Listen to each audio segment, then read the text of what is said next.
संसद भवन पर हमला करने वाले आतंकवादियों का मददगार अफजल गुरु और मकबूल भट्ट की कब्र तिहाड़ जेल में है। इन दोनों को फांसी की सजा के बाद तिहाड़ जेल में दफना दिया गया था। अब उनकी कब्र को लेकर बवाल खड़ा हो गया है।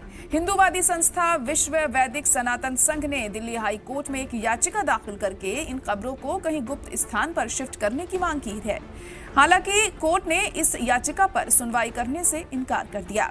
दरअसल दिल्ली हाई कोर्ट के चीफ जस्टिस देवेंद्र कुमार उपाध्याय और जस्टिस तुषार राव ने याचिकाकर्ताओं से सवाल पूछा कि इन दोनों आतंकवादियों की कब्रों से आपके कौन से मौलिक अधिकार का हनन हो रहा है।